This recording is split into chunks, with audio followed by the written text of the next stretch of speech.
Good afternoon, everyone. I hope everyone is okay and doing fine despite the hot weather.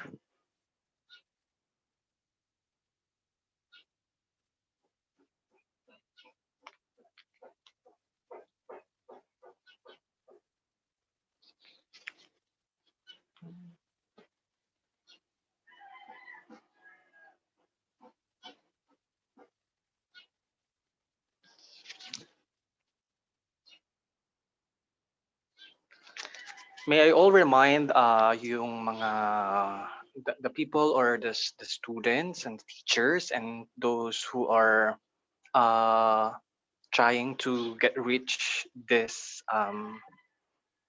the flexible learning series provided by the Bibal Group of companies. Please follow the certain reminders below, such as all registered participants must subscribe to our YouTube channel to access the webinar and get their digital certificates. Um, this is something that is very relevant and timely today. Um, might not be I'm not I might not be the best resource speaker as of the moment, but giving the opportunity for us to talk and to share to other people is it's a blessing. So I hope in a small little ways that I could give you some information regarding the flexible learning, even a tiny bit. I hope you'll learn something from it. Learning is something inevitable. It has lots of form.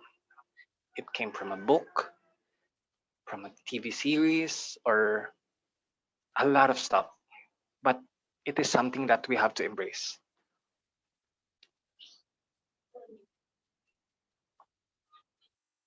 Mm, okay.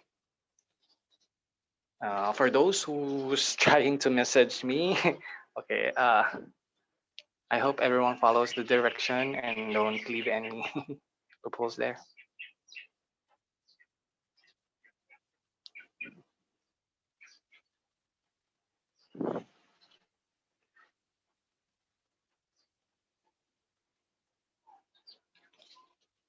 As academician, I think we are bound to the oughtness of ourselves to learn more things. We are not just as an instrument of learning, but we are one of a kind because in able to give learnings to our students, I think it's more than just a gift. It's accompanied with the passion, and I think teaching without a heart is something not to pursue. In my own humble opinion, teaching is a calling because you're not just imparting knowledge, you are transforming people's lives, touching their hearts, and making an impact into our community in our small little ways. Let me start this with as much as I want to introduce myself, I hope some of you um, knows me. My name is, most of my students call me Denden, Sir Denden. My name is Hildenberg Dimarukot. My first name might not be as usual, I mean the normal one, but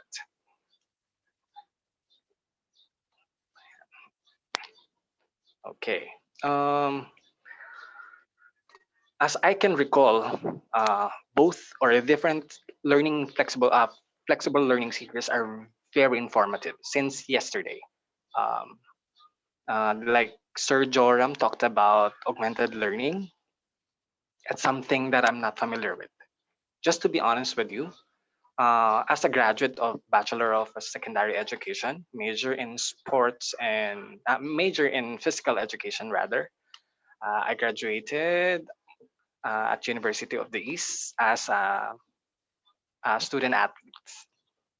Um, I'm very proud of it because to be a student athlete, learning has its own way to absorb. We, as a student athlete, has different types. So teachers all know this. We called it CAP. For the depth ed, it's called cognitive, affective, and psychomotor. Research shows that to Anklin of 2011, that physical education teachers are dominant in psychomotor. It is the real statement is I can justify it, but we don't limit ourselves, or no one should limit oneself into learning.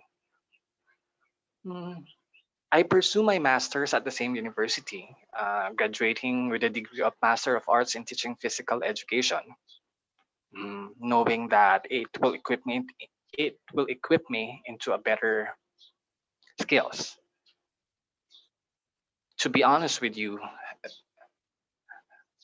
the bachelor and the masteral degree is not. It was the flexible learning hasn't been introduced. So before I accept this one, I talk to myself: am I the right person to do to speak in behalf of it? I think, in my own little opinion, I think yes. Not all era has. I mean, there are different eras, and unfortunately, during those times, flexible learning, maybe on that time, during my time, flexible learning is not feasible yet. Although it exists, maybe on its pilot testing, but I'm used to a traditional one.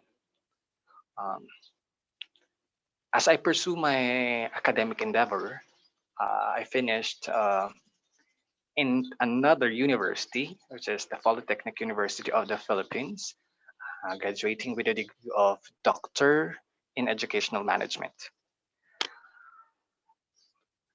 Having a degree is not just a easy as one, two, three, but acquiring the different types of learning is a must.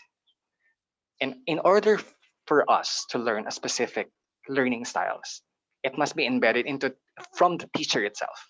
Because in the realm of teaching, we cannot impart something that we don't have.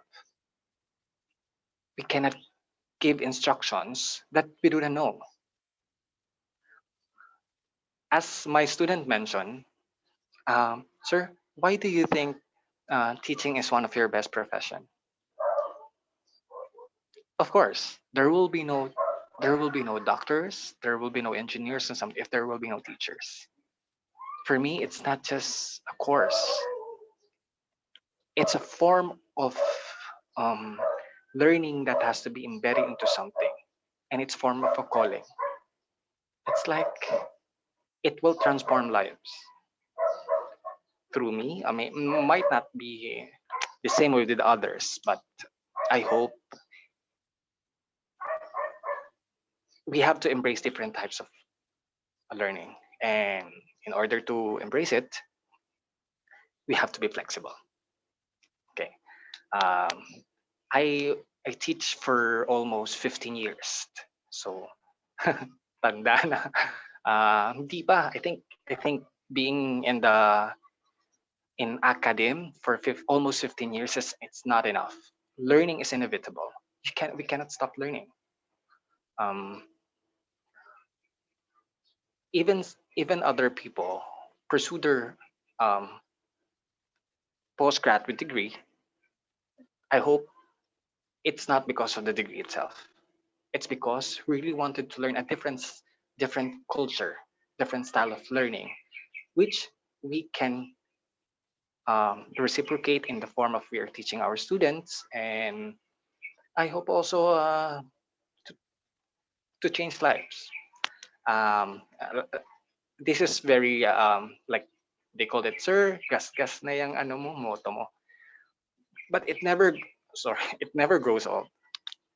I might not change the world, but I hope I might change one life, and that takes to be a good, if because if we don't give a certain impact to the community, or we don't even touch one life rather, or one person, one of your students, I think the purpose of being a teacher is not there.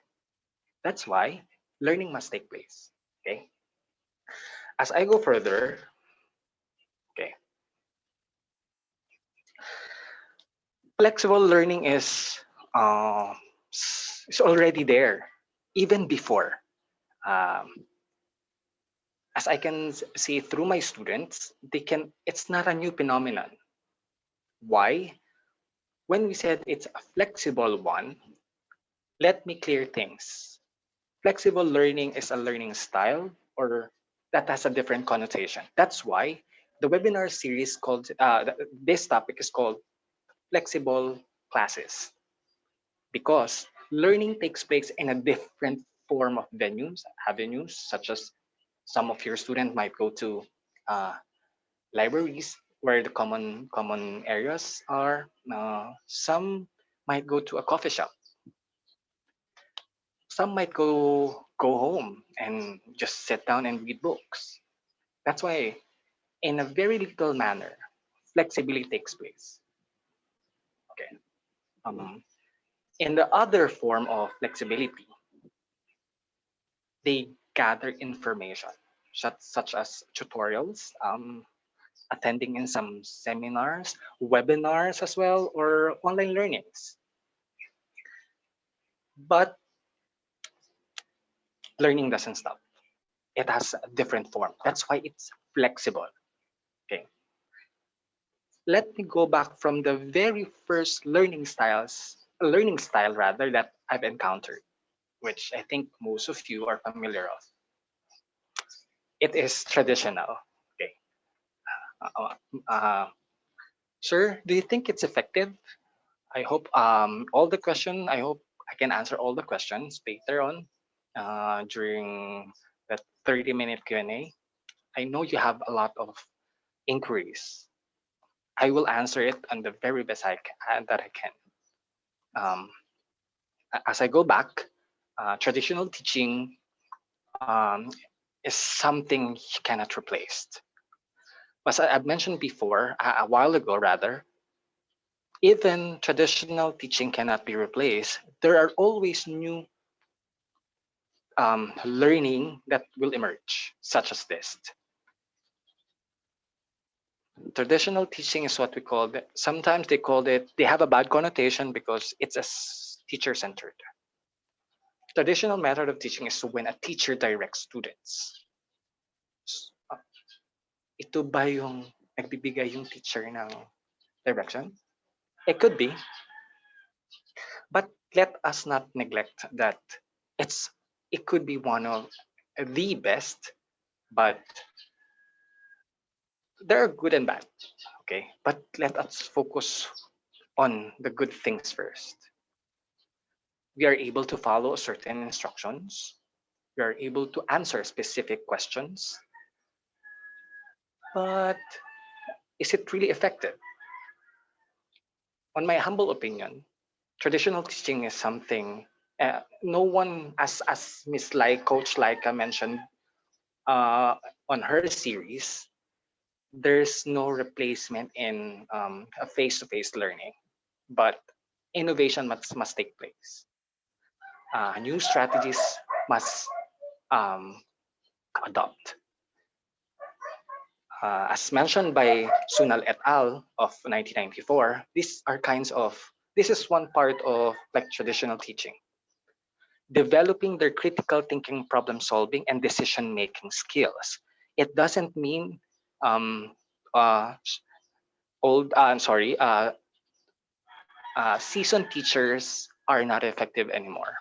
Maybe we just have to go and revisit about the learning materials, teaching strategy, but the contribution of traditional teaching is still there.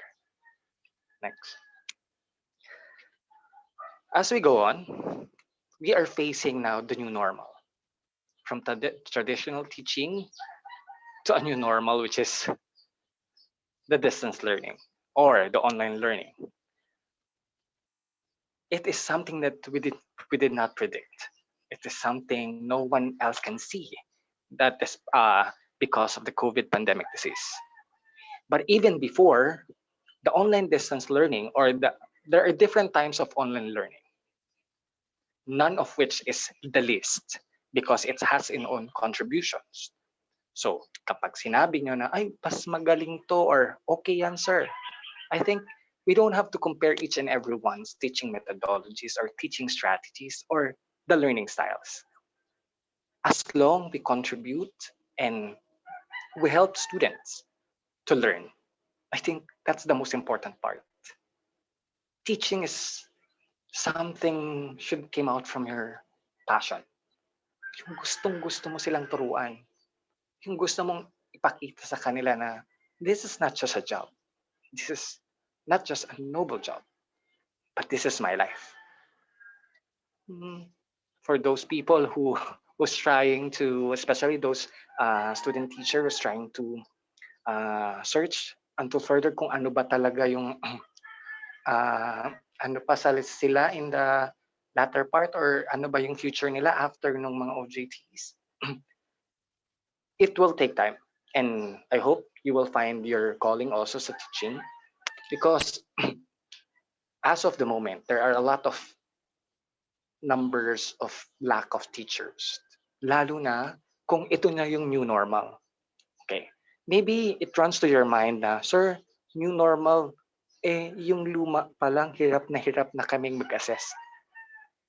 To be honest to all of you, I know what you feel.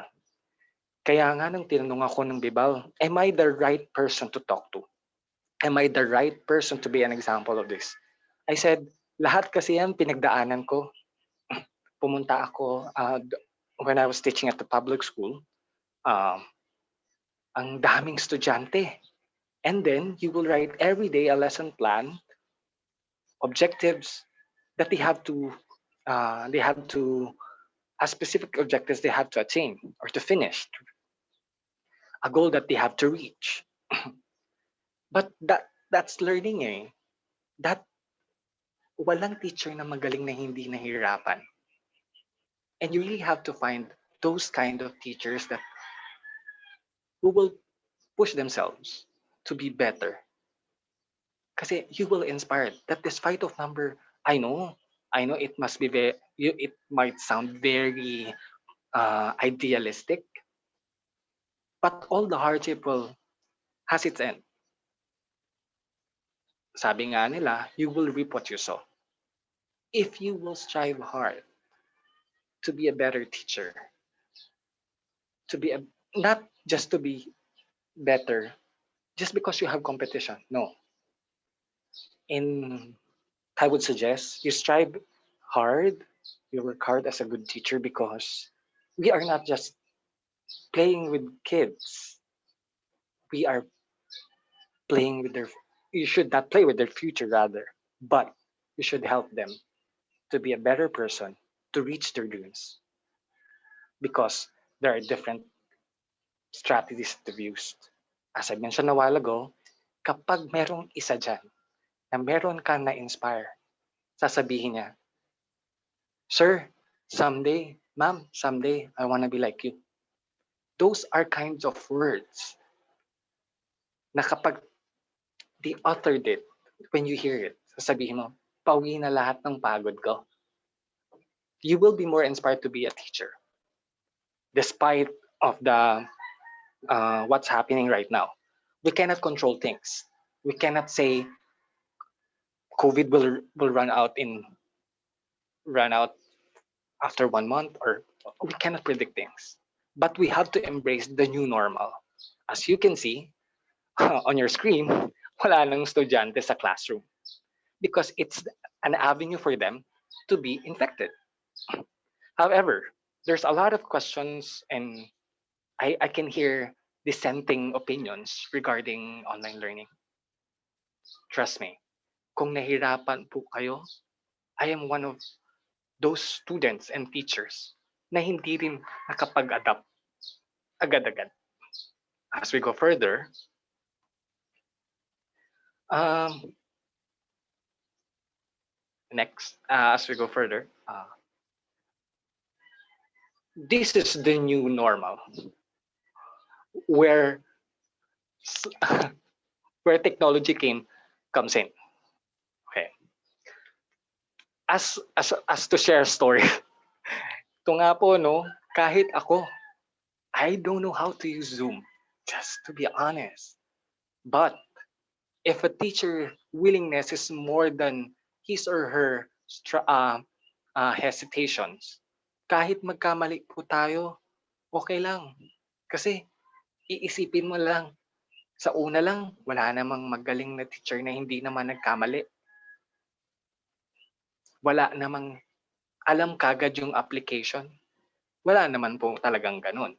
But your willingness na matuto ng isang bagay kahit I think learning new things is adventure. It's a form of adventure, but it really depends on how will you take it. Sir, ito yung mga ano. Sir, do you think at my age, 60 or 50 something, I can still adopt it? Later on, yung mga queries yung ganyan, I will answer in a very cordial manner na hindi na pwedeng sagutin naman natin ng tama na hindi masasaktan ng bawat isa, na alam nating lahat regardless of the age, as long your willingness is there, nothing is impossible. As I go further, yung Zoom itself, it's an application where you can see a lot of people, where learning takes place. Okay, on your screen, there are different types of learning. That is part of education ever since. Ginagamit na po natin yung mga yan. It's just that, as I mentioned a while ago, hindi lang tayo aware. Okay? The flipped learning, okay, pag sinabi nating flipped learning, online pa rin po siya. It's just that you will use a platform where your lectures will take place. Especially po, no, hindi na po ako lalayo sa specialization po ng PE. Hindi po talaga madaling yung, kunyari, sabay-sabay po doon sa, kunyari, for a gym. If you only have limited space, and currently hindi pa po alam yung knowledge using online. And ang panlaban mo lang sa gera talaga yung lakas ng boses and your command and your knowledge. But the thing here, meron tayong mga learning na pwede nating gamitin na will help us. Flipped learning is one. Blended learning is second, which is the commonality siguro, I will explain later, but pare-parehas lang silang online. Makikita lang po natin na iba-iba lang ng pamamaraan. For example, flipped learning has numbers of meeting the student face-to-face. Ang blended learning, medyo konti. Pero meet online materials, it's almost the same. Same principle sila. Synonymous to each other, but meron lang pinagkakaiba sa dulo. Could be assessment. Okay. What we are trying to introduce is the flexible learning in digital world. This is something not new, because even 2001, meron na siyang mga libro, 2002 and onwards. Nababago lang po siya in the sense na nagbabago din ang mundo. Nagbabago din ang era ng technology. Baka what was flexible during 2001 has emerged already. Or baka may bago na siyang technique. But eventually, the concept's still the same. As I go further to discuss the flexible learning in digital world, meron siyang characteristics that may be similar to other, or same principle with the other online learning. One would be, as I reiterate again, flexible learning or classes, they only define as the flexibility of each classes on how will you give it to your students. But as you can, hopefully as you can notice, hindi ko po tinatakal ang assessment. Kasi pag tinakal po natin ang assessment, iba-iba po yung magiging iba-iba po siya. And I hope again, the Bibel will hopefully conduct another this kind of learning series para maintindihan po natin.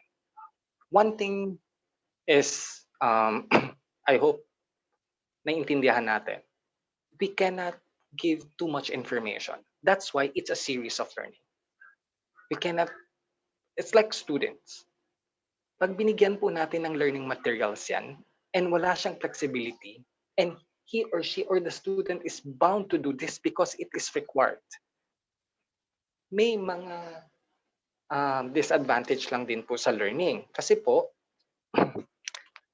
in order to comply, hindi, required na siya eh. Kumbaga, kahit hindi niya gusto aralin or wala siya sa, not mood eh.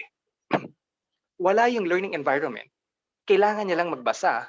Magbibigay po siya sa inyo ng kailangan maipasa. And again, sir, bakit po parang mas pabor sa mga bata? No. Let us all remember that naiintindihan ko po in terms of ilan ba ang estudyante per class? Do I have to monitor it? I will discuss further. Ilan ang preparation, especially sa Department of Education? But we do not close doors.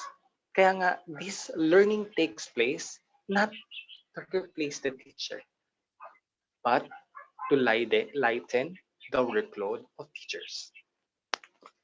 Naintindihan ko po na, sir, it needs training. Of course, each and every learning styles or types of learning, kailangan po talaga ng training yan.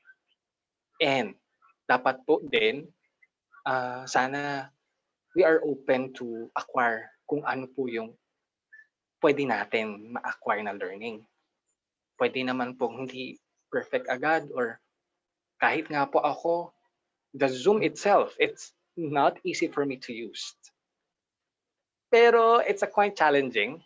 Zoom pa lang po yan, wala pang learning But yung process itself, nakakatuwa po kasi parang nakapag-unlock ka ng mga adventure. Nakapag-unlock ka ng isang bagay na hindi mo pa nagagawa before. Learn from it, pag-aralan mabuti, then you can share it to your students. As I mentioned a while ago, meron silang commonality or same characteristics. Kaya tayo nag-online learning kasi gusto nating autonomous learning. Gusto natin matuto ang batang mag-aaral sa sarili niya. Gusto mo, despite na nagtuturo ka as a teacher, he or she must have their own initiative to learn. Next. Sir, nagtuturo ba ako kahit nagbibigay ako ng learning materials or Yes. It's collaboration. Okay?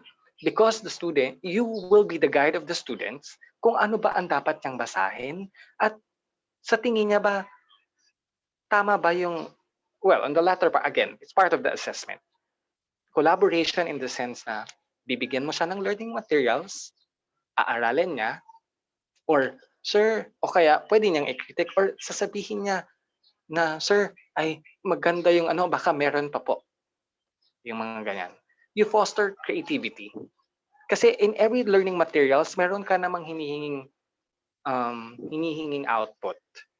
But then again, ibabalik ko lang po yung mga tanong na kagaya niyan, lumalabas po na, sir, can we adopt flexibility classes?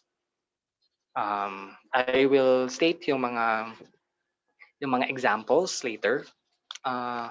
Yes, and might not be ready, but possibility, yes. Pero mahirap.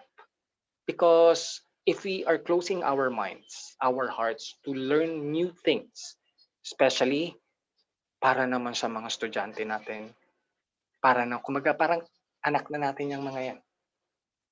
Yan yung tinatawag nating pag-asa ng bayan, or I still believe na meron talaga. Right after we teach them, sir, sabi nila, you just have to follow a certain parang protocol pag traditional teaching. No. It depends on your strategy, on how will flexible learning takes place. And that part, yung pinakadulo, tinuturuan nyo silang mag-isip.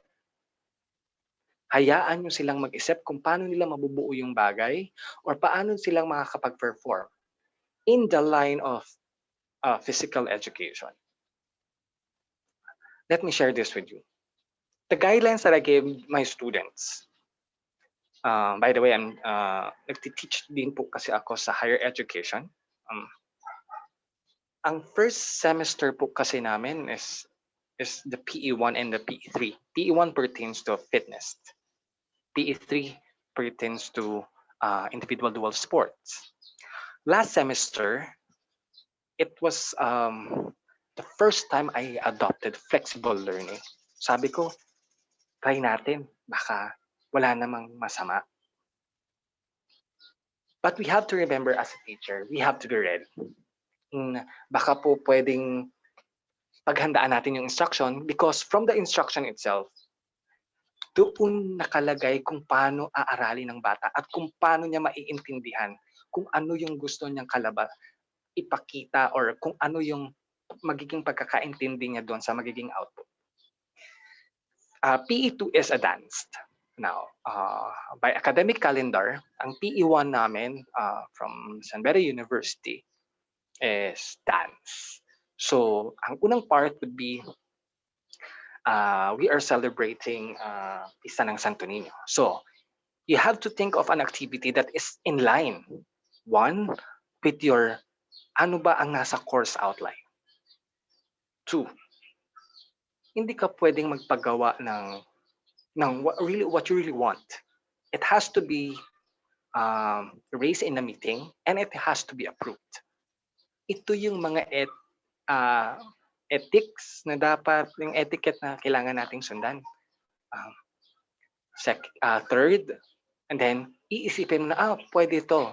Because if you are not the only person who's teaching the subject, then it has to be standard. Para din hindi sila mawawala. Okay? Sir, flexible pa ba yun? Yes. I gave instructions that each one of them, they can form a group, maximum number ng ganyan, minimum number ng ganyan. Then, in line with the pista ng Santo Niño or the Feast of Santo Niño of San Beda University, they have to think, ano bang dance ang ginagawa with the Santo Niño or inclined siya doon? I really wanted them to think na it's not just about dance. It's not just about expression of body language or appreciation. It's about giving thanks to our patron saint. Na despite all the uncertainty, ginagabayan kami. We are a Catholic institution that different religion, regardless of the different religion, ito talaga yung sineselebrate ng San Beda every year. So, as I mentioned, so ang ginawa nila, sir, sila ngayon ang magbibigay sa inyo ng idea. Basta you have to be very clear with your instructions. Sir, ito po yung number of ano namin, ito po yung sayaw, ito po yung sa costume and everything. And then, let's go. Sa dulo makikita nyo na, but you have to give time na makapag-practice sila but I have to do this kasi medyo mainit.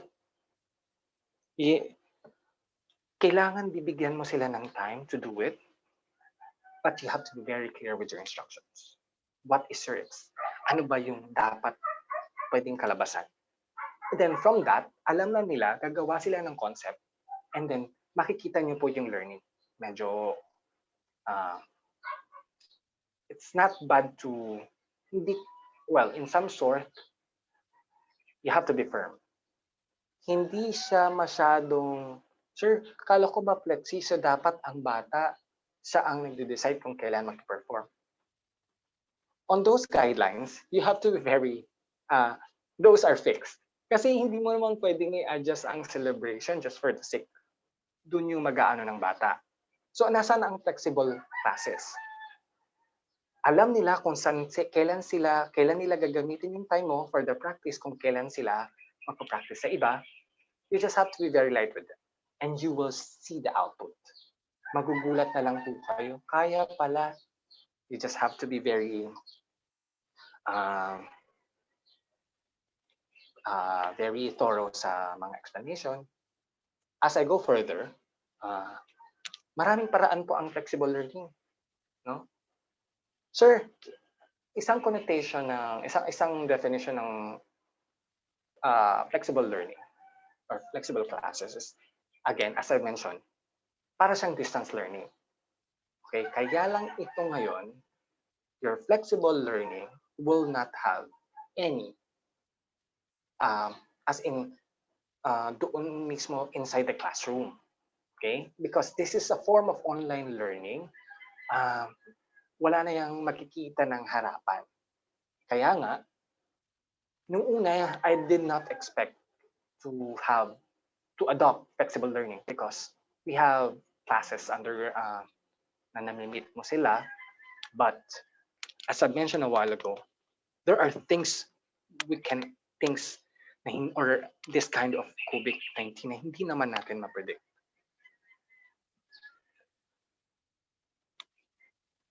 Flexible learning is synonymous with distance learning. It involves same procedures. They have course resources. Dapat may pinanggagalingan po yung mga bata kung saan nanggagaling yung mga resources nila. Sir, in the event na walang klase, saan po kaya pwedeng kumuha ng learning materials ang bata? I will discuss later what kind of flexibility you can adopt. Kasi depende kung ano lang ang kayang i-acquire ng bata. That's why it's flexible. But it doesn't mean na it will make them a less of a person or less of a student or mas mababa yung grade nila dahil ganun. Yun yung meron sila eh. They have course resources, type of learning activities. So, kailangan i-lay down natin po yan kasi hindi po tayo magbibigay. Kasi pag binigay nyo po ang flexible learning sa bata, isang bagsakan, makikita niya po mismo yung track. From the start of the class up to the end, the student will identify what are the different learning activities na gagawin. But then again, the flexibility or a choice of a student might take place. So, okay. Multimedia, kaya nga sabi ko po kanina, it's an online instructions. So, as you can see, dun po sa board natin, meron po tayong multimedia instructional materials. It goes with many names. Computer-aided instructions, online materials, ganyan, marami po ano. Pero those are online resources. Reflection journals, pwede din po tayo magpalagay ng reflection journals. Pero wag naman po nating, panood kayo ng ganito, anong ganyan. Again, the ability of the student to go back from the learning, yung talagang activities niya, may capacity siya kasi babalikan niya po yung binigay niya sa kanya na mga task kasi buo na po yun. Sir, hindi naman po kasi madaling gumawa ng yung buong activity. That's why, isang part po, dapat po talaga, the department must have a curriculum mapping. Kasi kailangan po pag-usapan nyo yun. Kahit ngayon, most of the universities or colleges or state colleges or even the Department of Education caught off guard. Hindi natin alam na boom. Hindi man lang tayo nakapag-ready na we don't have the chance to prepare for a flexible learning. But either way, baka pwede natin siyang i-adapt kahit papaano. As Secretary of the Department of Education mentioned on her interview. Uh, Rione said that during the interview of IATF, pwede bang December na lang ang class? I think may point siya sa sinabi niya na we cannot let our students be not knowledgeable for a year.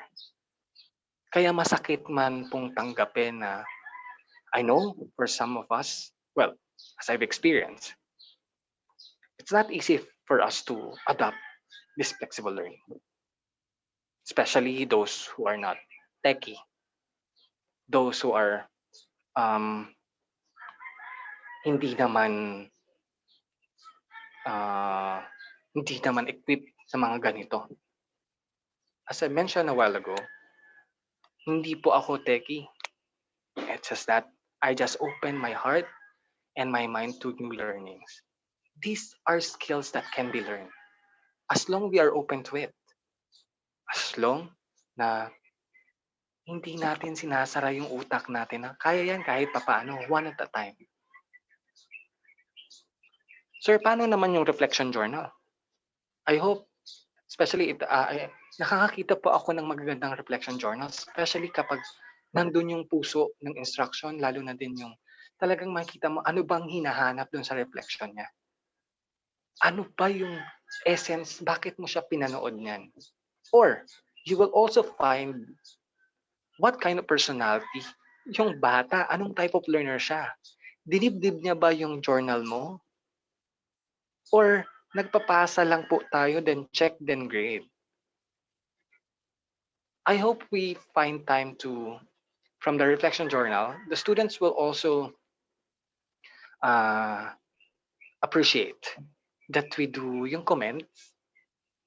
Maraming biruin niyo po, there will be a lot of learnings from that one. Hindi na po ako lalayo, no?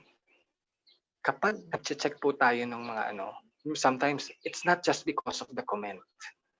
I always emphasize to my students na, past participle na siya, so dapat may ed na siya. By that time, pwede mo nang, kahit hindi tayo ganun kagaling sa English, there are things that should be a standard learning. Parang, siguro naman kung past participle, dapat may ed or ganyan past tense na siya. Yung mga ganon. So, matututo yung bata not just because on the subject, but kahit pa paano, ay, sir, oo nga, sige, i-revise natin. Then you will give the feedback, and then matututunan niya ng bata. Those are flexible learning na you give feedback as well. Tapos yung bata, ay, oo nga, no, maintindihan niya na rin. Tutorial videos. Just like this might not be a tutorial video. This is a webinar who can teach you or to guide you how flexible learning take place. Greetings. Importante po yun. I will tell you a compelling issue later. Bakit? I know it's not just our part, but as a second parents of the students, it's our moral obligation. Tulungan pa natin yung mga bata. Next.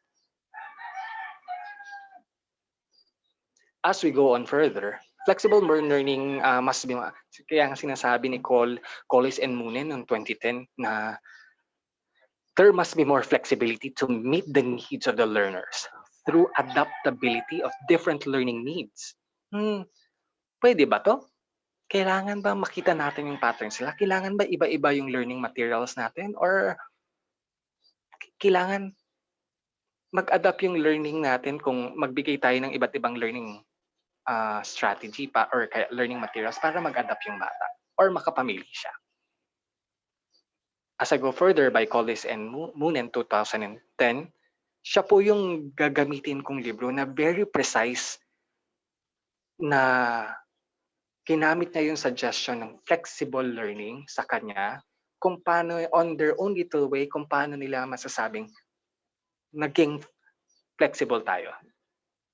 As we go to the next slide, again, it's a skill that can be learned. But I think we should be open dun sa flexibility of the time. Okay, sa digital world, we have to, ito yung unang mga suggestion niya. I think ginagawa natin to. I will not explain further kasi this is the norm of what we are doing today. Identify the duration. Gaano ba katagal? Usually, if we are talking about the DepEd, they have a certain numbers like first grading to fourth grading. Identify how many submissions. Because if you are giving them, ito yung learning, kunyari, binigyan mo sila ng calendar of activities, you must also identify how many submission, kailan nila isa-submit, or ilan ang submission na dapat mangyari doon sa academic calendar mo. Tempo of studying. If you believe na dapat, dahil require siya, or may tempo sila, ay kung kailan lang nila gusto, well, it really depends. Okay? Nasa sa inyo po yan, depende po sa nagawa nyo. Kasi susundan lang naman po yun ng bata. Ito po ang isa sa pinaka-importante, no? Assessment of grading mechanism, the tool must be standard and discussed prior handling the requirements. Dito po minsan nagkakaroon tayo ng loophole na baka hindi clear po doon sa bata kung paano siya gigradean. Basta alam lang niya sa submit. Siyempre, as a learner or as a student, sometimes it's hard to ask, Sir, Ma'am, paano po naging ganito yung grade? That's why yung rubric itself should be part and should be embedded na makikita ng bata doon how will she or he be graded. Kasi that's called transparency and it's part of the learning. Any learning protocols. Kasi sa dulo, at least alam ng bata. As we go further, kung yun yung flexible learning in digital world, there will be a next one na I think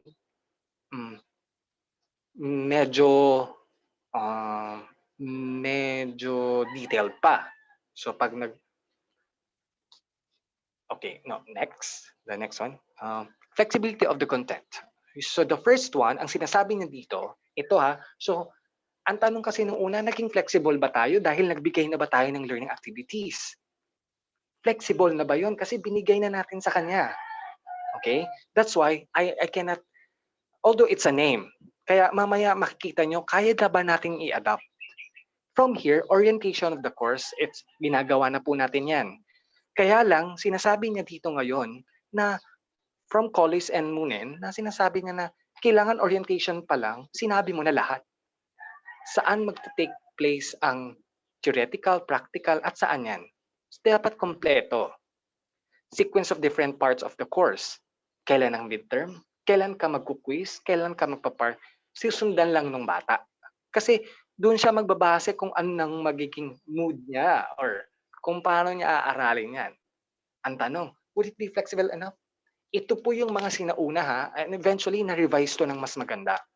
Key learning materials, ano ang gagamitin ng bata for the learning. Again, makikita nyo po sa dulo na very specific sila. Assessment standards. Kailangan po may pinanggagalingan yung grade. Hindi porket, okay, 1 to 10, 8 lang ang nakuha mo, 80 ka. I know, I hope, hindi po ako I hope wala po akong nasasaktan na What is the reality? Kahit yung iba pong students nagreklamo kasi, Ma'am, sir, ang hirap, or Ma'am, pero hinahanap niya kung paano ba tayo nagiging objective. I know teachers are objective in giving grades, but we have to explain it to them because to be transparent is part of our character. Hindi tayo nandadahin ng grades or mas ma-appreciate po nila yan. Tignan mo yung Usually, maiintindihan nila yan kapag in-explain natin sa kanila. Ito yung object. Ito, how can I say it? I really wanted you to do the checking in front, kung kaya lang naman, checking in front of the students, yung feedback. Kasi doon nila na-appreciate, sir, okay, ganito. Mas gagalingan niya pa sa susunod kasi na-explain mo ng tama sa kanya. As I mentioned a while ago, yung tayong teachers, baka hindi natin kayang baguhin kung anong nasa kayang baguhin ng mundo. Pero sa isang tao, yung mundo niya, yung small impact na ginagawa natin, saan impact? It will change one life. As we go on further, yung sa susunod natin, na Ito na ngayon. So, nung na-revise na siya, I really wanted you to think, asan ba ang fixed? Asan ang flexible? From the first one, doon sa organizational ng learning, very clear siya. Yung content creator mo or the person who provides the information, dito sa kabila, sa gray natin, determines the approach of the learning style. Ako ang magbibigay ng learning style, susunod ka. That was before. So, if we're being flexible enough, nagbigay ba tayo ng, I think, i-discuss mo lang naman kaya ba nating magbigay ng yung prefer ng bata? Gusto niya ba per group siya? Doon siya sa group? Gusto niya ba individual siya? Gusto niya ba ng alternate? I know. Sir, napaka-promising naman po niyan. Tsaka, kaya nga later, kayo po ang makakasagot if the Philippines or the Department of Education or the Commission Higher Education are ready for flexible learning. As we go on, very clear po, no? Yung isa, nagdidikta siya. Ito ang learning style natin. Gusto ko face-to-face lang o online na lang tayo o ganyan. Pero, to be more flexible enough, we can ask the student. Nakikita ko na po yung mga tanong nyo na, Sir, edi kawawa naman po yung teacher. Again, these are just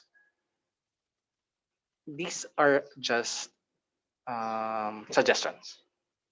Para lang, lalo na ngayon, hindi naman natin mamimit yung bata, tapos medyo mahirap kasi meron pa pong COVID. At least we try to be flexible. Might not be considered all of it, pero at least gawin po nating references. Po. As we go further, po, sa susunod, nakalagay po dyan na same pa rin po. Sa isa po, na yung susunod po na slide, same pa rin, left. Yung nasa content naman po, yung content creator, dinidetermine niya ano bang laman. Okay? Me, as a teacher, I wanted to put this. Or, the department agreed upon that this one should take place. Are we being flexible? Or, start muna ako puro theoretical and para hindi siya mahirapan practical. Hindi po masama yun. Kasi we are trying to organize the student learning. But can we consider more a bit or be more flexible? Does the learner wish the course provider to specify the content? Sir, pwede bang I hope, alam ko na try naman na natin to even before. Na hindi natin alam, sir, pwede ba para maganda yung learning, pwede po bang theory, practical? That's why, natanong ba natin yung bata or nakapag-decision ba ang bata sa online learning natin kung ano yung mas sa tingin niya mas makaka-apekto sa learning niya. Would the learner prefer making her or his own choices? Kaya nga siya ba ang nag-decide na lang siya sir, ganito na lang yung sequence o nag-follow siya doon sa academic, yun doon sa class calendar mo. Sir, sabi mo kasi mas flexible yung makakapag-isip na siya or alam niya na yung gagawin niya. These are maiisip niyo na po. I know in my own little presentation na alam ko po ginagawa po natin yan. We just have to be more just have to revisit again and baka meron na po tayong bago pang pwede natin gawin sa flexible learning. Baka po mas kakagat yung bata. As we go further, same pa rin po, yung susunod, sinasabi po natin dyan sa susunod na slide na yung resources niya. As a teacher, bibigay ko sa inyo lahat ng learning materials. But, na-foster ba natin yung critical thinking ng bata na siya ang naghanap ng learning material and you just have to guide him or her? Kasi nakalagay very clear the person or the content creator is the one. Kasi ang gusto mo hindi na mahirapan ng bata. Maraming salamat po dun sa mga teacher na ganon, na iniisip po nila yung mga estudyante nila. But again, medyo minsan po, pwede po natin silang kailangan pag-isipin. You just have to guide them. Minsan po, mas maganda yung nakukuha nilang mga resources. Okay? Options like educational software, ganyan. Sir, baka pwede po mag-FB na lang tayo. Later po sa mga nagtatanong ng mga online platform, yan po, tinatanong okay po ba itong mga platform na po na pwede. Later po, i-explain ko po. Interactivity, paano kayo makikipag-usap sa mga students? Nakalagay po dyan, i-determine nyo, ako yung content creator, i-determine ko kung paano yung interactive. Mag-online muna, muna tayo? Sige, practical ka muna, papanoorin ko yung sayaw mo. Or, sige, ano tayo, extemporaneous, fishbowl method. Or, science tayo. I really wanted you to identify the different microbes. Ganyan. Siguro po, in some point, I'm not saying hindi tayo considerate. Alam ko po, lahat po ng teacher, they're trying their best to be considerate. Pangalawang anak po natin ang mga bata. And alam nyo rin po yung burden nila minsan at alam din po nila yung sobrang sipag natin gumawa ng mga learning materials. But sometimes asking them, ano ba yung prefer mo? Real time ba? Real time ba tayo? Ganyan. Or, gusto mo ba attend ng klase or ganun? Kaya later again, I will reiterate, do you think the Department of Education or the Philippine setting is ready for flexible learning? Or we can adopt some view. Dahan-dahan yung transition. Sir, hindi po ako magaling sumayaw, but pwede po akong gumawa ng instructional yung written po. Baka po pwedeng ganun. Or, sir, magaling po ako mag-edit. Baka pwede po na makagawa tayo ng ganun. So these are the flexible learning materials that you think na pwede. Well, I know you are adopting this. I know. It's just that sometimes you just have to revisit, or as I go further to the next one, to the next slide, nakalagay din po dyan, very clear. Yung technology, anong gagamitin nating platform? As ito nga po, tinatanong nyo, ano pong platform ang gagamitin natin? Ano na lang tayo? Gusto ko ganito na lang. FB na lang tayo. I-submit nyo na lang sa akin. Sir, sasabihin po ng bata, yan na lang po na tayo. Most of the time, if we argue that the student doesn't have a proper internet connection, mga ganyan, sir, makakakuha lang ako ng data sa TV lang. Pwede bang reflection na lang? Or another, wala po kaming video recorder hindi pa ako makakapag-video. Sir, lang po, desktop lang po meron kami. I hope this flexibility, kung ano yung pwede nating i-adapt or think that will learning emerge, I know teachers doing this. Hindi na po to kasi bago sa atin. In my humble opinion, I think we just have to revisit it again. Yung iba po kasi, pili lang yung may mga hybrid. Lalo na po sa DepEd, yung gumagamit lang ng data para makapag-internet. Pero as a study shows, yung sinasabi nga po ni Coach Laika, ang dami po kasing, parang ang internet kasi is a necessity already. Parang hindi naman nawawala ng internet ang mga bata. So we just have to agreed upon saang platform siya na mas convenient. And that's for us as an educator, it's an edge. We are being more flexible enough, not just to teach our student, but to impart knowledge as well. Alam mo yun, hindi lang nagiging considerate ka kasi alam mo kung ano lang yung kaya nila. Hindi yung kung ano yung gusto natin. At the end, sabi ko nga po, baka hindi, this is reality. Sa dulo, not all the learnings na matatandaan ng bata per lesson. But the manner that we bestowed or our characteristics or our consideration to them, matatandaan po nila yan. Hindi po nila kayo makakalimutan. As we go further, medyo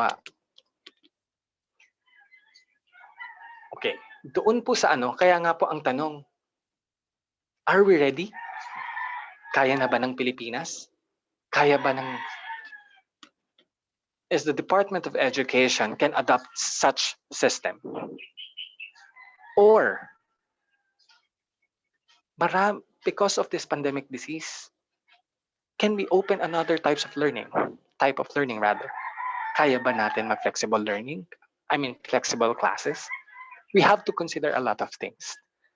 But there are reasons why we should do it. The question is, are we open to do it? As I go on further, that's a question. Bakit natin kailangan gawin? Kasi ito po yung rason. Isa pong reason, medyo masakit lang din po, no? Ito po kasi yung these are compelling issues that we cannot neglect. If us teachers cannot, alam niyo po yun, I know teaching is one of our part. But this kind of compelling issues push us to do something more, something beyond our, alam niyo po yun, kasi I really believe as a teacher, as I've said a while ago, it's not just a noble course, it's a calling. You don't go to teaching profession to earn money. Hypocrita po ako, or I'm being a hypocrite if it's not for a job. Yes, but it's more than that. If we good teachers touch the lives of our learners, mararamdaman niyo po yung sinasabi ko. Kapag merong estudyante na pumunta sa inyo, ma'am, salamat po. Kasi sa inyo, nagbago yung buhay ko.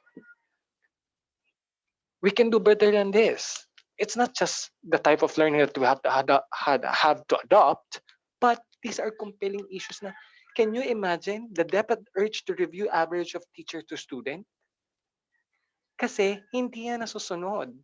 Because naiintindihan din ng institution na mahirap magturo. Na hindi yan basta nagbibigay ng learning materials. Na, okay, one class tapos na, uwian na tayo. Those are not jobs. Students are not guinea pigs. That's why I hope these learning styles or learning types of learning, like flexible learning, will help you.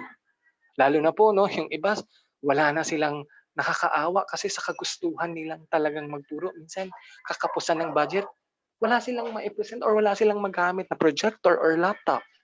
Or let me say, nahihirapan, bukas paus na ang teacher. I hope this will enable us to be more effective. We are effective, especially if we put our heart to teaching. Wala pong pwedeng question sa inyo. Lalo na kung ginawa nyo po yan kasi alam nyo na it's beyond, alam nyo yun, money. Kasi it's a noble and calling. So, pinapa-review na ng DepEd yung number of teachers kasi it's a factor already. As Howard and Conrad said, to a quality education, tatlo po yan. Teachers, students, administrators under the kung sino nagpapatakbo. Now, kung isa lang po dito ang if one of these stakeholders ang pilay, hindi na po nagiging conducive ang learning. I hope na kahit papaano nakikita po ng mga opisyales na nag-effort naman po yung ano. Okay, we almost at the end. Sige. Next slide is emphasizing one of the compelling issues as well. Philippines lowest in reading. Grabe, no? Baka hindi kulang. Actually, it's not kulang, no? Baka merong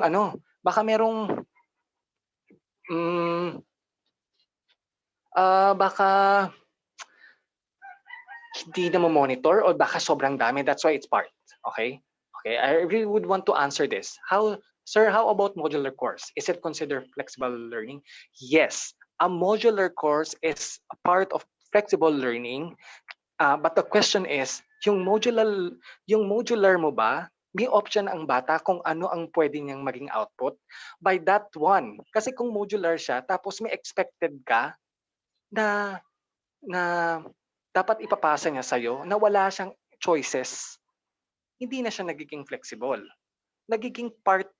Parang nagiging part pa rin siya ng traditional na, I gave this to you, you finish this, give it back to me. But in some point, na-adapt mo na yung prinsipyo ng flexible. Kasi yung modular, susunod muna siya eh. Yun kasi dahan-dahan siya. I know it's not easy to do a modular form. A module rather. Especially, no, nako, lalo na po dito, sa math. Alam ko po yan. Hindi po tayo magaling sa math. Pero, lalaban po tayo dyan. Alam niyo yun, we don't say we surrender. We say, I'll try my best first, and then I will evaluate myself. Saan ako kulang or saan pa ako mag-improve? As Carmelo Carpio asked, Sir, what can we do for student who has no internet? Ayan. Okay. Very good. Actually, nakita ko na po to. Ito nga po, yung distance learning, ito po, very clear lang po yung sinasabi niya. Hindi po kasi ako naniniwala na wala siyang internet na kapag FB siya. As mentioned by Coach Laika, ang laki ng porsyento ng mga Pilipino na gumagamit ng FB. Ang tanong lang po dito, will your institution will allow the FB as a platform? Yun lang po ang tanong dyan. Maniwala po kayo. I know, but there will be people na nasa kabundukan na walang ganyan. But kapag malinis, alam ko po na pag ganon, bibigyan mo siya to be more flexible. Pag kunyari, bumalik na, no? Bigyan ko na lang po kayo ng mga heads up kung ano.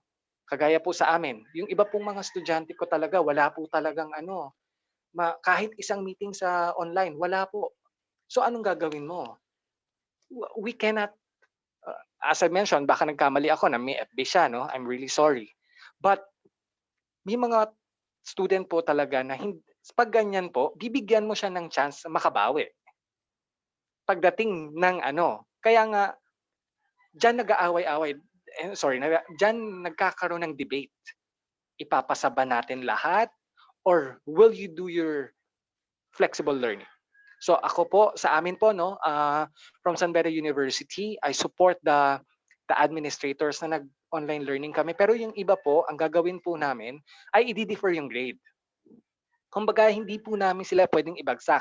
But it's very clear. Kung talaga namang may record siya kahit bagsak pa po yun and you think the student can make it up on the finals, defer grade po yun. Hindi po yun bagsak. However, if the student failed na siya nung midterm pa due to number of absences, talagang hindi na, yun, tapos na po yan. Number of absences, tapos na po. Wala na po dapat kasi wala pa naman COVID bago yung ibang learning Babalik po ako, no? Hindi ko po kayang pagdesisyonan yung mga ganyan.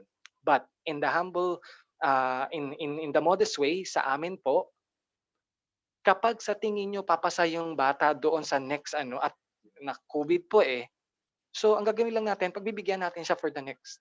Pero yung bagsak na, will you still give chance? Kung ako po tatanungin, you have to talk with the inter-department. Kung ano po ang decision ng administrators, sige po. Baka po bagsak yung bata dahil medyo nahirapan siya, tao lang din po siya. I think in our little way na matulungan yung bata, one way is being considerate. Alam ko po nagiging considerate kayo lahat. Pero yung decision po dun sa distant learning, no internet connection, I hope nasagot ko na hindi as much as possible defer grade. Kumbaga hindi mo muna siya bibigyan ng grades. Kasi ito na talaga yung new normal Take into account na hindi ito maaalis agad. This kind of teaching and learning. What preparation needed? Okay, very good question. The preparation for the flex, actually, magbabase lang po kayo kung ano po yung meron na kayo. Baka you have to revise it or dito po kasi wala po akong specific na sinasabi na dapat yung gawin. Actually, meron na po kayo nito lahat. Meron resources, kung sa DepEd, mga may libro na kayo, ano po bang iba na pwede nating i-justify na pwede pa niyang gamitin? Basically, ang gagawin nyo lang po is kung ito yung part or yung side na ginagawa nyo na, on the other side ng column, gagawan nyo lang po siya, how will I be more flexible? It will be the same preparation, but iisipin nyo na yung mga repercussion, ano pa ba yung pwede kong i-bestow sa bata? Kasi yun po talaga yung preparation eh. Ang preparation niya is to be more flexible. That's why it's flexible classes. Okay? Siguro, iisipin na po natin kung ano pang pwede natin. Kaya nga po sabi ko, kung hindi kaya ng bata yung, kunyari, pinapagawa natin sa amin po, no? 10 push-ups, ganyan-ganyan. Anong aside from the physical fitness test na alam natin hindi papasa ang bata, meron ka pa bang ibang flexible learning na binigay sa kanya? Pwede ba siyang mag-exam? Or pwede ba siyang gumawa ng learning materials? Pwede ba siyang, yung mga ganyang aspect po, yun po kasi talaga yung preparation niya. Thank you, Miss Connie. Sarina Rasco, do not be afraid and let us be willing to learn new things. Actually, ang take ko po dyan, we are not afraid. It's just that we have just, siguro, yung iba po, no, hindi naman takot eh, yung mga resistance. Well, I respect kung afraid, but let's not close our doors. Isipin na lang po natin, baka meron, kahit anong edad yan, baka meron pa tayong matouch na puso na isang buhay. Kasi kahit nagkamali ka doon sa, itatry mo naman yan eh, yung mga modules mo eh. The latest technology for new normal setting. Ando na po kasi talaga tayo. As mentioned a while ago, this is the new normal. Let's take into account na hindi naman maaatim nyo po ba ang mga bata ay hindi nag-aaral ng isang buong taon? Hindi po niya makukuha yung learning kagaya ng face-to-face. But the flexible learning will take place. Hindi po natin dapat sinasara yung kaalaman or puso natin here. Baka hindi po natin alam, baka at least kahit papaano yung mga hindi marunong magbasa or mabababa sa math dahil dito sa flexible learning, at least hindi man super gumaling pero may natutunan. If the school cannot accommodate in using such strategies, then sad to say, even how nice things strategies are, it may not be used internet connection. It's also probably, yes, very ano po yung precise ng sinabi niya, no? Kaya po hindi ko po sinasabi na problema ng eskwelahan ninyo, it will never be your problem, neither your school. Kasi it's a country's problem already. Ngayon po, nakikita nyo na talagang nasiwalat na sobrang bakal ng internet natin. But as flexible learning or classes clearly states from Collis and Murin, baka meron pa tayong ibang paraan. Baka pwede natin siyang itry. Para kahit papaano yung konting kaalaman na pwede natin ibigay sa bata, makakakuha siya.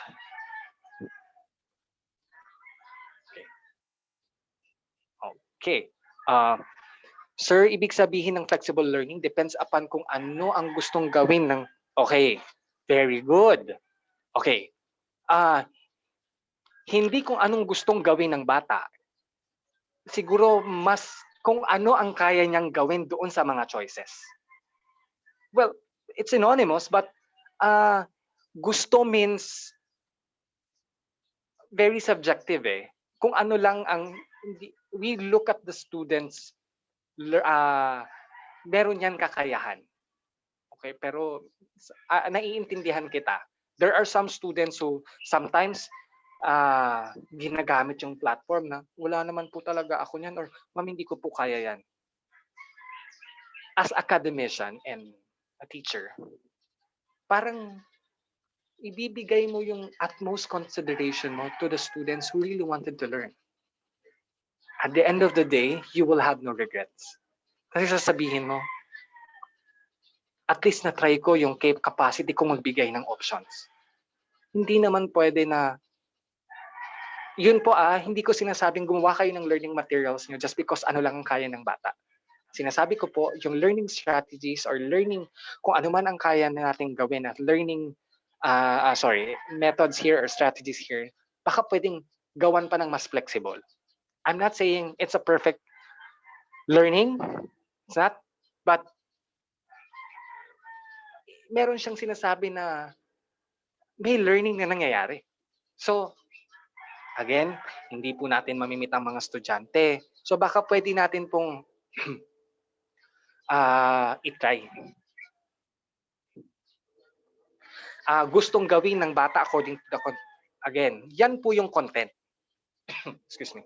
Yan po yung content. Hindi na po mababago yan. Baka meron lang paraan para maabot niya yung mga goals and objectives. May mga flexible terms lang siya. As I mentioned a while ago, kung kunyari, kung hindi marunong, na-meet ko po talaga to these are, alam ko meron sa DepEd din po nito, yung mga extraordinary students. For example, kahit ano pong gawin ko yung mga special students ko, hindi po nilang magawang pumasa sa standard nung, for example, exercises because they are not capable to do it. Baka meron pang ibang way na pwedeng on a substitute of that, it's, well, gagawa pa rin naman sila. Makikita niyo po kasi yung assessment baka pwede siyang mag-record or siya ang gumawa ng learning materials na kasing amount or magbibigay nung content. But again, you will guide the students. Ang sinasabi lang natin dito, naging flexible pa tayo para magkaroon siya ng kaalaman na malalaman, kunyari, takbo. Hindi na kayang tumakbo ng ganun katagal. Pero makakapag-isip siya, baka ito yung paraan sa mga kagaya niya na may hika, ito lang muna yung proseso. Bago siya umabot doon sa ano. These are flexible learning na pwede nilang ma-acquire. Sir, may I ask, if online learning takes place, how about the social connection, face-to-face interaction, even relationship or students? Somehow, those issues plays a part. Opo, Ma'am Daneline, opo, tama po kayo. Wala pong kayang pumalit doon sa face-to-face interaction, doon sa interpersonal skills. But in the midst of COVID, hindi po natin kaya siyang gawin. Yun po yung sinasabi ng learning. Wala po pwedeng pumalit sa teacher or doon sa method ng traditional because meron siyang learning na para doon. Hindi po natin siya tinatanggal. Baka kailangan na nating mag-adapt ng iba kasi hinihingi ng panahon. Yun po yung ano talaga I really feel you, ma'am. Kasi nga po kami, in the field of physical education, practical test po kami. Talagang gusto namin makita yung bata physically. Kasi for the assessment ng mga fitness test, kunya mga fitness test, testing talaga yan. Talaga namang practical yan. Kaya lang this time, baka may paraan na ngayon doon sa mga physical testing namin na pwede nilang gawin sa bahay or pwede nilang gawin on their own pace. Okay, hindi ko po tinatanggal ang mga deadlines. Lagi nyo pong i-explain yan. That's why I mentioned na kailangan po nating sabihin yung ito yung deadline kasi kailangan natin maglagay ng grades. But then again, have we tried na maging flexible muna in terms of acquired learning, yung acquiring learning? Baka we can take into consideration po. And yes, those even relationship to students importante. But again, this is the new normal. Siguro, and in follow-up, magagawa pa rin po natin as kayo po, ito na po yung sinasabi ko, it depends on the assessment you will do. Kasi iba-iba po ng assessment yan. For example, face-to-face or pwede mo pa rin naman siya i-one-on-one doon sa ano.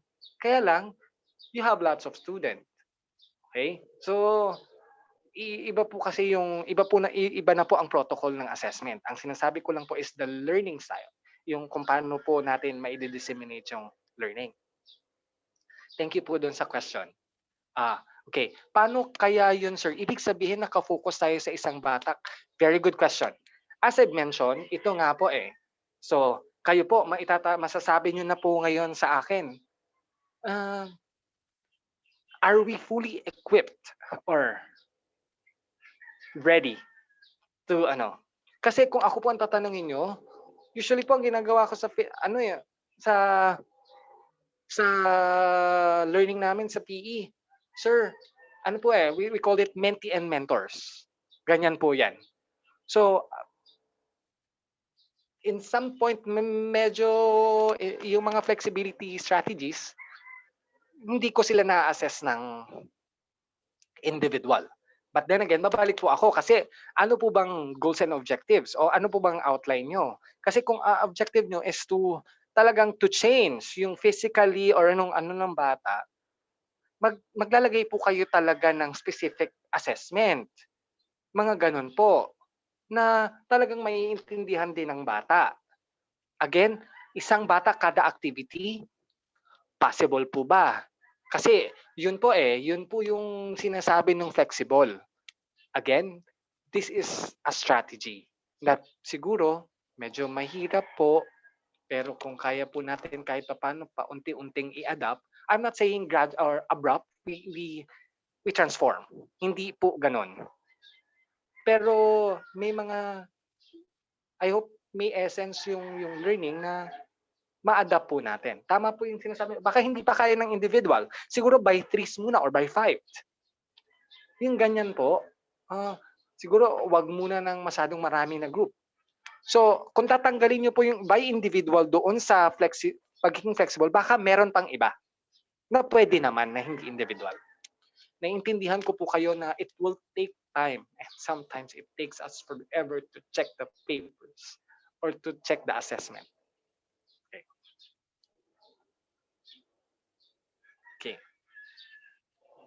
Okay, Joyce Emprianado, I think you have a good suggestion of consulting the student as regard to their preference on whether it's in, kasi yun po yung prinsipyo ng flexible na actually lahat naman po technically ng dapat ng online learning, dapat as much as possible they have yung ganyan po, ano yung preferred nila, but take into account kaya na po ba natin? Or I'm not saying we should adopt it now. I think we can come up with a strategy as a department or kahit po kunyari English department. Sample lang po, no? Kasi baka po nakakalimutan, kunyari, hello everything, mga ganyan. Those, may pwede ka ng puluting aral doon eh. Ano ba yung proper dapat mga words na sinabi? Yung mga ganyan na nakikita ng bata na kung ano lang yung meron siya, pwede pa rin niyang pulutan. Pero again, kailangan po niyo itong upuan because it has to have a curriculum mapping. Kasi hindi pwedeng pare-pare, hindi pwedeng iba-iba kayo.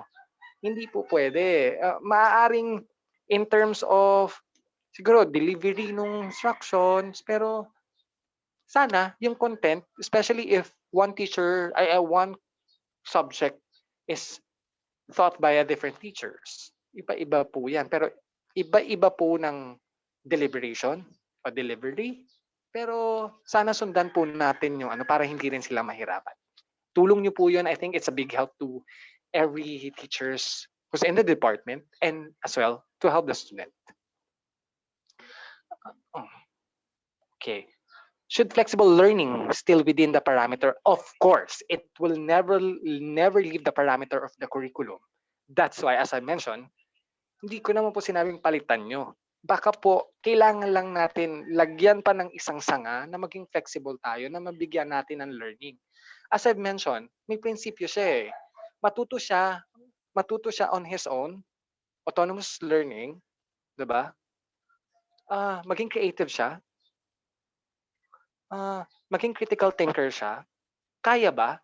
I'm not saying kasi very high paluting pag sinabi natin kaya na yan ng estudyante. Naintindihan ko po yan. I know na it's very vague as of the moment. It's very ambitious. But we take one step at a time. Baka kung ano po yung pwede natin ilagay, baka pwede natin i-adapt dahan-dahan po.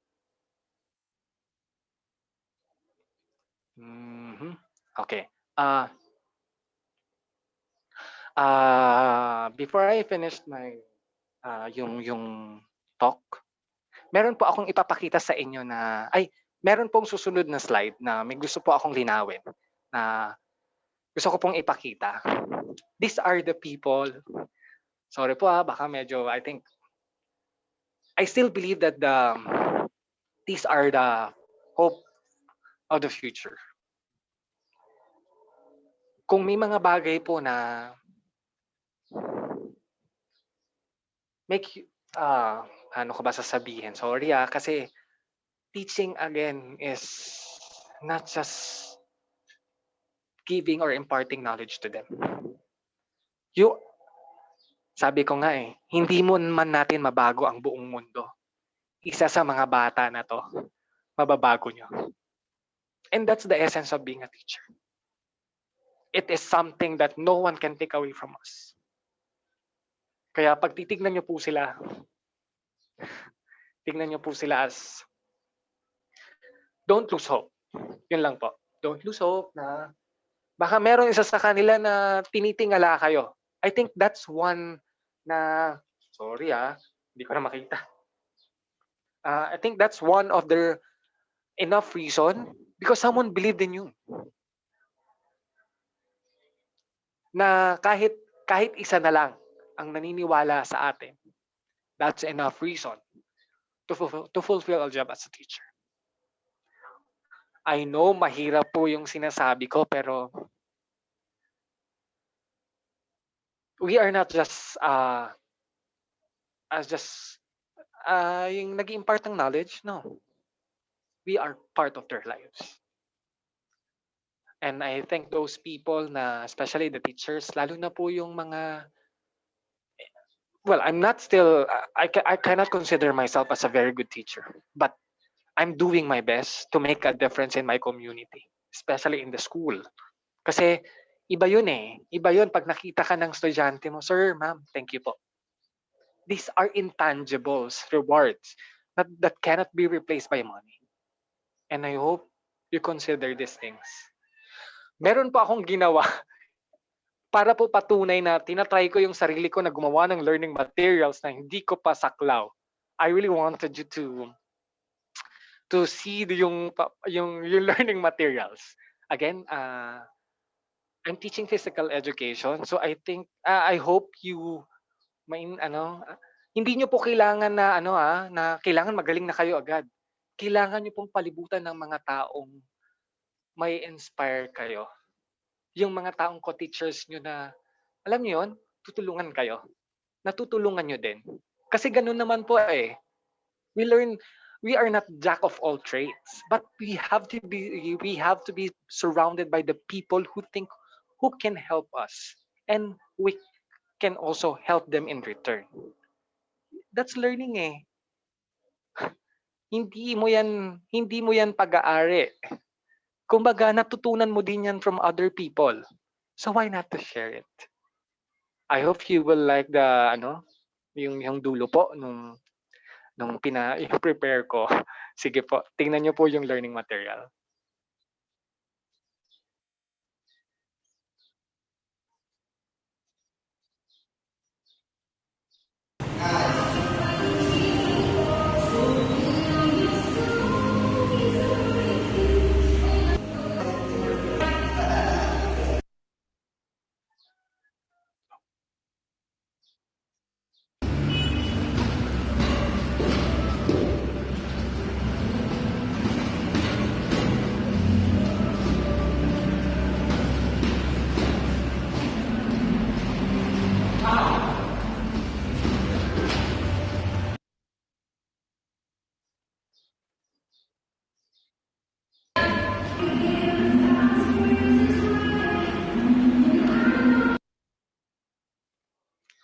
Yang po mga video na yan, to be honest, hindi ko po yan kaya.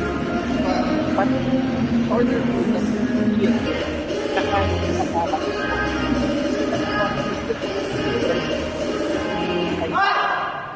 ko perfect yung ibang execution. Kung makikita nyo po, yung iba po dyan, in-execute ko lang. But then again, yan, kaya yan. Lima-lima po. Tapos, Wala pong problema sa akin kung may criticism po yung tao doon sa ginawa ko. I'm open to learn. Kasi hindi naman natin napapolish lahat agad-agad. Hindi po. I think as a teacher, hindi po masama na on a constructivist manner, hindi po masama na may magpuna sa atin. Ang masama po, hindi na tayo open to learn. Kasi that's the end of the that's the end, nagplato ka na. Parang tama na. Again, I hope in our own little way, we can inspire them. We're not just part of their 'di ba? Hindi lang tayo part ng educational community. We are the heart of education because we are teachers. I hope sa munting presentation ko po ay nagustuhan niyo. Maraming salamat po sa pakikinig. And salute po ako sa lahat ng teachers. Frontliners po tayo. Maraming salamat po. And may I please remind to subscribe doon sa the Vival YouTube channel because they might give para if ever, just like online learning, if you really wanted to repeat the sessions again, if you think it's essential, you can view it again. Okay? Doon po sa mga hindi ko na na flexible learning, I'll try to answer it later. So kung gusto niyo pong later, pwede po. Again, I'm Tenden Di Marukot, Faculty of Human Kinetic of San Beda University. Thank you very much. And I really would like to say thank you doon sa Bibal Group of Publishing House for giving this opportunity. Might not be perfect, but I think on the little things that I could share my knowledge, nagawa ko. Maraming salamat po.